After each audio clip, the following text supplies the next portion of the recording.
ജിമ്മിൽ പോയിട്ട് എത്ര കാലം അറിയാം. എന്നാലും എൻ്റെ ഒരു വയറ് കൂടി കാണിച്ചു അത് കാണുന്ന ഭയങ്കര ഇതിനൊക്കെ വലുതാ. ഇൻട്രോ പറയാൻ എന്നെ കഴിഞ്ഞിട്ടേ ഉള്ളൂ. ആളുകൾ നിന്ന് പണ്ട് മുതലേ പലവരും എൻ്റെ അടുത്ത് പറഞ്ഞൊരു കാര്യമാണ്. അതുകൊണ്ട് ഞാൻ എൻ്റെ ഇൻട്രോ ചെയ്തിട്ട് എൻ്റെ ടാറ്റു കാണിപ്പിക്കുകയാണ് ഗൈസ് എൻ്റെ ഭാര്യ. ഞാൻ അത്ര അല്പനല്ല കേട്ടോ. അതെങ്ങനെയുണ്ട്? എന്നാണെങ്കിലും എൻ്റെ ഭാര്യ അഭിനയിച്ച ചില തിരൈപ്പടങ്ങൾ ഇൻട്രയ്ക്ക് നമ്മൾ റിവ്യൂ பண்ண போறோம். റിയാക്ട്. ഞാൻ അഭിനയിച്ച ആ കൂടി ശരണ്യ മാത്രമാണ് ഭർത്തു കണ്ടിട്ടുള്ളൂ അല്ലേ? ബാക്കി ഇടയ്ക്ക് ചില സീൻസ് കണ്ടിട്ടുണ്ട്. അതോടുകൂടി ഞാൻ നിർത്തി. ഭർത്ത് ഞാൻ പറഞ്ഞ ഒന്നിനും കുറ്റം പറയരുത്. എല്ലാ പടവും നല്ല പടം പറയണം. അതെ, തീർച്ചയായിട്ടും എല്ലാം നല്ല പടങ്ങളാണ്. എല്ലാ ആർട്ട് വർക്കും നമ്മൾ അപ്രീഷിയേറ്റ് ചെയ്യേണ്ട കാര്യങ്ങളാണ്. ഓക്കെ, അപ്പൊ നമ്മൾ ഞാൻ ശരണ്യ തൊട്ട് എല്ലാം കുറച്ച് സീൻസ് മാത്രമാണ് എടുത്ത് വെച്ചിട്ടുള്ളൂ. ഭർത്തു കണ്ടിട്ടില്ല. അത് ഭർത്തു റിയാക്ട് ചെയ്യണം. ഓക്കെ, റിയാക്ട് ചെയ്യണം പറഞ്ഞാൽ ഭർത്തു ആദ്യമായിട്ടായിരിക്കും കാണുന്ന തോന്നുന്നു ചിലതൊക്കെ. ഞാൻ ഇവളുടെ ശരണ്യ മാത്രമേ കണ്ടില്ല, ഞാൻ വേറെ ഒന്നും കണ്ടിട്ടില്ല. Okay, super. അപ്പൊ അത് ഞാൻ അതൊന്നും തുടങ്ങും. അതിന് നിങ്ങളുടെ അഭിപ്രായം പറയണം, നിങ്ങൾക്ക് എന്താ തോന്നിയെന്ന്. ഓക്കെ, നമുക്ക് ശരണ്യ വെച്ച് തുടങ്ങാം. എന്നെ ഒന്ന് എടുക്ക്. ഡേ, നീയൊക്കെ മെസ്സി കയറി ഭയങ്കര മാസം നടത്തൊക്കെ നടന്നു കിട്ടില്ല. അതുപോലെ നടന്നേ. അത് വേണ്ട, കാറ്റ് വാക്ക് മതി. കാറ്റ് വാക്ക് മതി. കാറ്റ് വാക്കാ.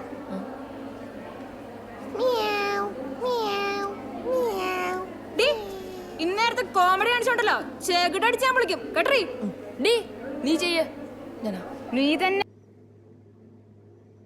എന്ത് ഭർത്തു അങ്ങനെയല്ല. എന്താണ് ഇതിൽ എന്റെ ലുക്കിനെ പറ്റുന്ന നിങ്ങൾക്ക് അഭിപ്രായം? ഇത് ഞാൻ കുറെ മാറിയില്ലേ? ഇതിൽ നിന്നും തീർച്ചയായിട്ടും 100% മാറ്റുമെന്ന് തന്നെ പറയാം. ഈ പടം ഭർത്തു നമ്മൾ എന്നെ ആ പടം കാണുമ്പോ ഇഷ്ടപ്പെട്ടിരുന്നത്. പടം കാണുമ്പോ ജെനുവിനാണോ വേണ്ടത്? ഞാൻ ജെനുവിനായിട്ടുള്ള അഭിപ്രായം പറയാം. എനിക്കത് നല്ലൊരു സീനായിട്ട് തോന്നി. അങ്ങനെ ഭയങ്കര കോമഡി ആയിട്ടൊന്നും തോന്നിയില്ല, പക്ഷേ കുഴപ്പമില്ലായിരുന്നു, നല്ലതായിരുന്നു. ഓക്കെ, പണ്ട് ശരണൊക്കെ ചെയ്യണക്ക് മുമ്പ് കോവിഡ് സമയത്ത് ഞാൻ എൻ്റെ ചേച്ചിയുടെ ഒരു വൈറൽ വീഡിയോ ഉണ്ടായിരുന്നു. അത് കണ്ടിരുന്നോ നിങ്ങള്? പണ്ട് വൈറലായ സമയത്ത് കല്യാണ വീഡിയോ കണ്ടിട്ടുണ്ടായിരുന്നില്ല? അപ്പൊ നമ്മൾ ആ വീഡിയോ ചെയ്തിരുന്നു ഒരു ഇപ്പോഴത്തെ ഒരു 6 കൊല്ലം മുന്നേ. ഓക്കെ, അപ്പൊ അത് ഭർത്ത് കണ്ടിട്ടുണ്ടായിരുന്നു. ബട്ട് സ്റ്റിൽ ഞാൻ കാണിച്ചു തരാം. ഫുള്ളൊന്നും കാണണ്ട, കുറെ സമയം എടുക്കും.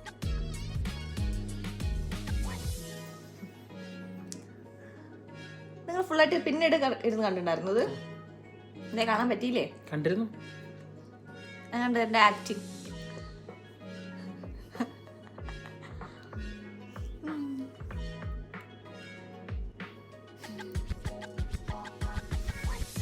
രാജുനെ നോക്കി ഗോപിടെ കൊള്ളാതെ.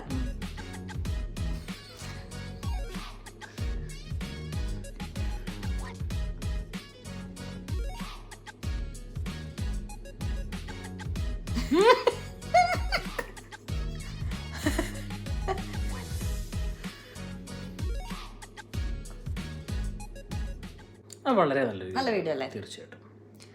അത്രേ ഉള്ളൂ. മിസ്റ്റർ ഗിരീഷ് ഐഡി ഇത് കണ്ടിട്ടാണോ? അല്ല, അതിന്റെ ടിക്ടോക്ക് കണ്ടിട്ടാ.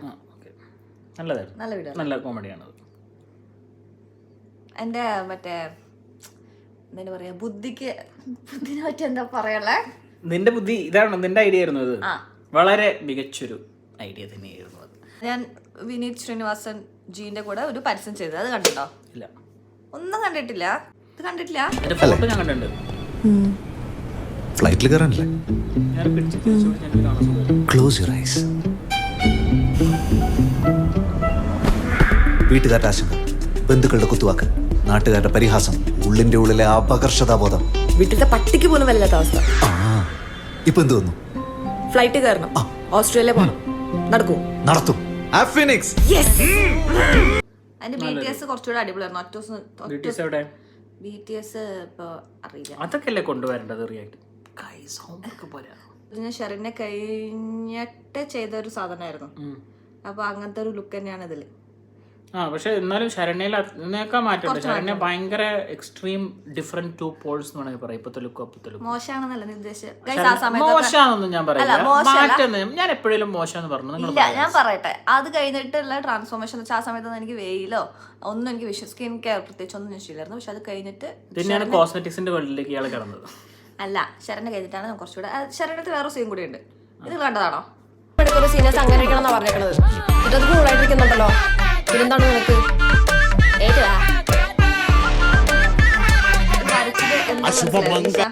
ഇപ്പൊ നേരത്തെ കാണിച്ച വൈറൽ വീഡിയോ ഉണ്ടായിരുന്നില്ലേ, അതിൽ മീശ വരച്ചിട്ടില്ലേ, അങ്ങനെയാണ് അതിൽ മീശ വരച്ചത്.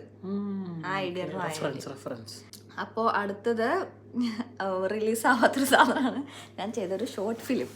അതിനകത്ത് കഥ പറഞ്ഞിട്ടില്ലേ, അത് റിലീസ് ആവാത്ത വേറെന്തോ സാങ്കേതിക തടസ്സം കൊണ്ടാണ്, ആരും തെറ്റല്ല. ഓക്കെ, പക്ഷെ അത് അതിന് വേണ്ടി ഞാൻ പല്ലില് ഒറിജിനൽ കമ്പി ഇട്ടിരുന്നു. കുറച്ച് ഒന്നിനെ പറ്റി കുറ്റം പറഞ്ഞത് ഞാൻ പറഞ്ഞിട്ട്. ഓക്കെ, അപ്പൊ അതിൽ ഞാൻ ഒറിജിനൽ പല്ലിന്റെ കമ്പി ഇടേണ്ടി വന്നിരുന്നു, ബട്ട് കുറച്ച് മാത്രം, ഫുൾ അല്ല. ഓക്കെ, അപ്പൊ അതിന്റെ അത് നിങ്ങൾ കണ്ടിട്ടുണ്ടാവില്ലല്ലോ, യൂട്യൂബിൽ ഇതിന്റെ പാട്ട് ഫസ്റ്റ് ഇറങ്ങി. ആ പാട്ട് ഞാൻ കണ്ടിട്ടുണ്ടായിരുന്നു, പല്ല് ക്ലിപ്പ് ഇട്ടതല്ലേ. അപ്പൊ അതിന്റെ കുറച്ച് സീൻ കാണിച്ചു.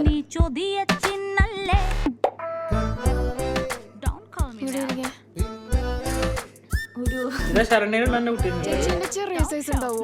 നമുക്ക് കിഡ് സെക്ഷൻ അത് എല്ലാത്തിലും ഉണ്ട്. ഒറിജിനൽ കമ്പി വേണ്ടിട്ടല്ലേ. എന്റെ എന്താ ഇവിടെ രണ്ട് സൈഡ് മൊത്തം പൊട്ടിക്കുന്നു, കാരണം ഫുൾ അടിച്ചിട്ടുണ്ടായിരുന്നു. ഓക്കെ, എന്തെങ്കിലും റിയാക്ട് ചെയ്യടാ. എടാ ഇതിലിപ്പോ എനിക്ക് പാട്ടിൽ ഞാൻ റിയാക്ട് ചെയ്യേണ്ടത് പാട്ടല്ല, എന്നെ റിയാക്ട് ചെയ്യണല്ലോ. പാട്ട് കൂത്ത എങ്ങനെയാന്ന് ചോദിച്ചില്ല. എന്നൊരു ദേഷ്യപ്പെട്ടത് എങ്ങനെയുണ്ട് പറ. വളരെ മികച്ചൊരു പ്രകടനം തന്നെയായിരുന്നു അതും ഗൈസ്. ഇഷ്ടപ്പെട്ടു, നല്ലതാ, കൊള്ളായിരുന്നു. ഓക്കെ, അടുത്തത് എന്താ ഞാൻ ചെയ്തിട്ടുണ്ടായിരുന്നേ, ആനന്ദപുരം ഡയറീസ് എന്നുള്ളൊരു പടമായിരുന്നു. ഭർത്തോ. ഓക്കെ, ഈസി കണ്ടിട്ടില്ലല്ലോ. ഇല്ല.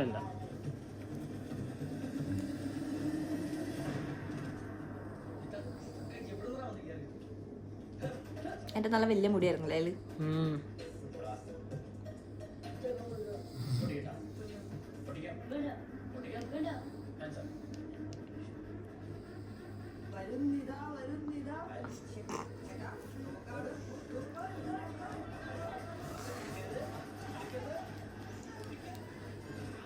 ഇതില് ഞാൻ നിങ്ങൾക്ക് റിയാക്ട് ചെയ്യുന്നതെന്ന് അറിയാം. എന്താ പറഞ്ഞത്? വരുന്നിതാന്നോ? ആ വരുന്നത് ആക്ച്വലി ഒരു വലിയ പാട്ടായിരുന്നു, പക്ഷെ ഒരു കുറച്ച് വിയേർഡ് ആയതുകൊണ്ട് ഡബ് സമയത്ത് അത് മാറ്റിയതാ. വരുന്നിതാ അതായിരുന്നു എൻ്റെ ഫസ്റ്റ് സീൻ അതില്. അപ്പൊ അതൊരു ലോങ് പച്ച മലയാളമായിരുന്നു, അത് പഠിക്കാൻ കുറച്ച് ബുദ്ധിമുട്ടി ഞാൻ. എന്നിട്ട് ഞാൻ കുറെ പഠിച്ചു വന്ന് അവിടെ ഫുൾ പാട്ട് പാടിയിരുന്നു. പക്ഷെ പടം എഡിറ്റ് ചെയ്ത് ഡബ് ചെയ്ത സമയത്ത് കുറച്ചിങ്ങനെ ആ പാട്ട് ഒരു വിയേർഡായിട്ട് തോന്നിയോണ്ട് പാട്ട് മാറ്റിയിട്ട് ഡയലോഗ് ആക്കി. നല്ലൊരു കാര്യം ചെയ്തു. ആ രണ്ടു വരി എന്നെ ഗംഭീരായിരുന്നു, ഫുൾ പാട്ടായിരുന്നെങ്കിൽ. ഓക്കെ, അത് റിയാക്ട് ചെയ്യേണ്ടി വന്നില്ലല്ലോ. അടുത്ത് നടികർ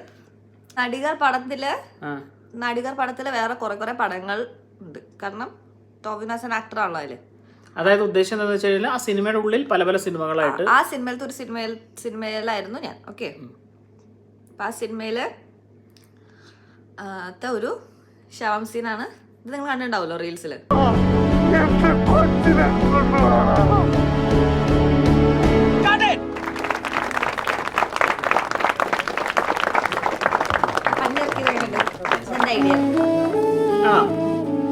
ചേട്ടാ, ചത്ത് കിടന്ന് എന്നെ കൂടി കരപ്പിച്ച് കളഞ്ഞല്ലോ. അശു കേട്ടാ, ഈ കയ്യൊന്ന് പിടിച്ചിട്ട് ആ ഫസ്റ്റ് കുറെ നേരം ഞാൻ ശ്വാസം എടുക്കാതെ കിടന്നു. അപ്പൊ ഓട്ടോമാറ്റിക്കലി ഒരു ടേക്കില് അങ്ങനെ ഞാൻ എണീറ്റപ്പോ ആ പഞ്ഞി ഇങ്ങനെ പോന്നു. അപ്പൊ അതൊരു കോമഡി ആയിട്ട് മാറ്റി. ഇതാണ് ഗൈസ് ആക്ടിംഗ് എന്ന് പറഞ്ഞാൽ, പഞ്ഞി വരെ ടൂളാക്കി മാറ്റി. അടുത്തതാണ് ഇപ്പൊ ഞാൻ ലാസ്റ്റ് ആയിട്ട് അഭിനയിച്ച പടം. ഓക്കെ, അപ്പൊ ആ പടം നിങ്ങൾ ഇടയ്ക്ക് വെച്ചിട്ട് ഒരു ക്ലിപ്പ് കണ്ടിട്ടുണ്ടായിരുന്നേതോ, ഞാൻ അലരണതേ. അപ്പൊ ഇതിലെല്ലാം എനിക്ക് വേറെ കുറച്ച് എടുക്കായിരുന്നു, പക്ഷെ അത് ഭയങ്കര ബുദ്ധിമുട്ടായിരുന്നു. ടിവിന്ന് ഫുൾ പടം കണ്ടിട്ട് എന്ന് എടുക്കണം. അപ്പൊ എനിക്ക് ഫസ്റ്റ് കണ്ട സീൻസിനെ എടുത്തേക്കണം. ഓക്കെ, അപ്പൊ ഇതില് ഇതേപോലെ ഞാൻ കുറെ അലറി കഷ്ടപ്പെട്ടുകൊണ്ട് ഈ സീൻ ഞാൻ എടുത്തു. ഓക്കെ,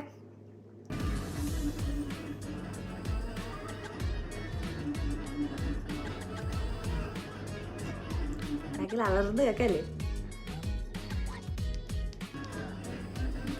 ബാക്കിൽ നിങ്ങളുടെ കൂർക്കവല കേൾക്കണം. ഞാനിത് ആരതാ കൂർക്കവല, എന്റേതാണോ എന്ന് മാത്രം എനിക്കൊരു സംശയമുള്ളൂ.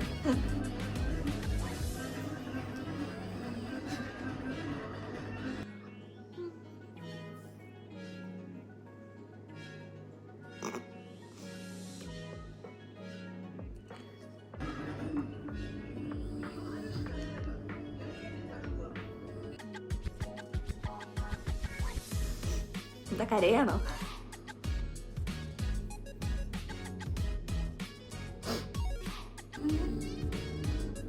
ബീപ്പ്.